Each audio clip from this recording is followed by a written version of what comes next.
सम्बलपुरी गीत के शुणुथिबार और पसंद करुथिबार सबु श्रोता बंधु मानकु शांतनु साहू नमस्कार। एसके म्यूजिक शोभित तांडी निवेदित रे मुक्ति लाभ कला नुआ सम्बलपुरी आधुनिक गीत ज्योत्स्ना रानी लो ज्योत्स्ना रानी। ई गीत के तैयारी करिछन मोर शिष्य धर्मेश तांडी, लेखिछन कटामंजी रेंगाली रो चंपेश्वर तांडी। इथरे सहयोग करिछन विजय तांडी, प्रेम तांडी, दुष्मंत तांडी, सुशील बा। विशेष सहयोग करिछन शंकर महानंद, लांजी सिनापाली रो तुलाराम तांडी और बलांगीर गोपीदा। और ये गीत होउछे निरंजन तांडी रो रियल स्टोरी। हो जिंदगी एक चाहत का सिलसिला है,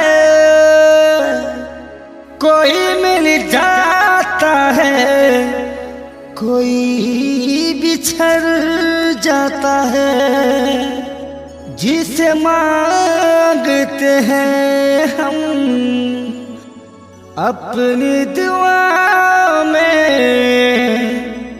वो किसी और को बिन मांगे मिल जाता है, बिन मांगे मिल जाता है। तेरे प्यार का सिला हर हाल में देंगे, खुदा भी मांगे ये दिल तो निकाल के देंगे। अगर दिल ने कहा तुम बेवफा हो तो दिल को भी निकाल देंगे।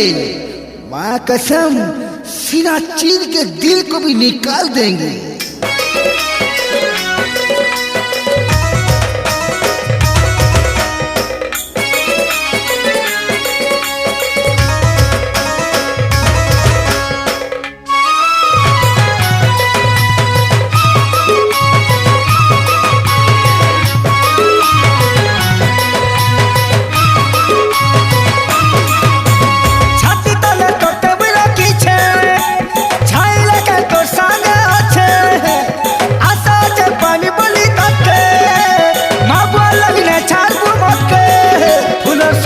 धरी नेमी निजत करी भल पाई छे तोते जीवन देई तो देमी।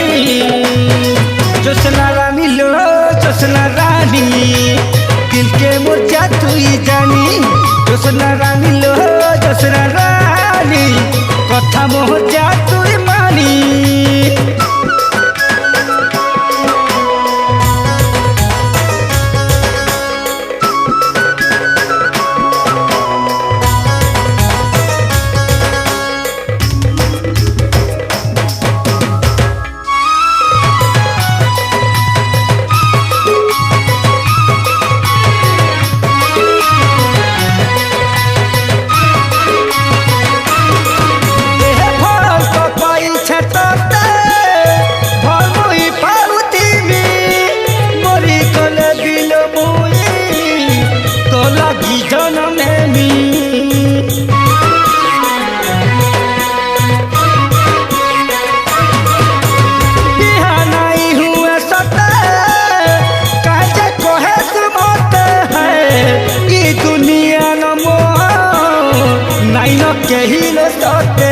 फूलर सवारी धरी नेमी निजत करी भल पाऊ छे तोते जीवन देई तो देमी।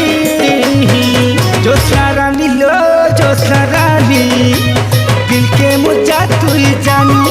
ज्योत्स्ना रानी लो ज्योत्स्ना रानी रानी, कथा मोहजा तू ही मानी।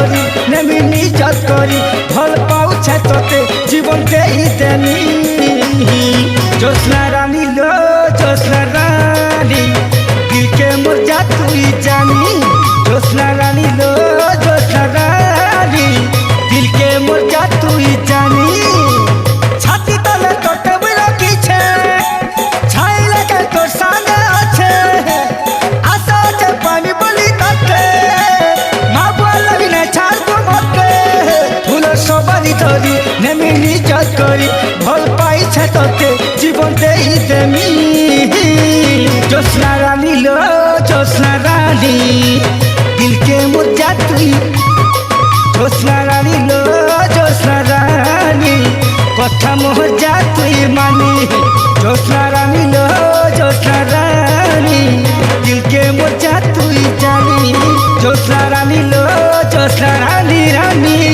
কথা মোর যা তুই মানি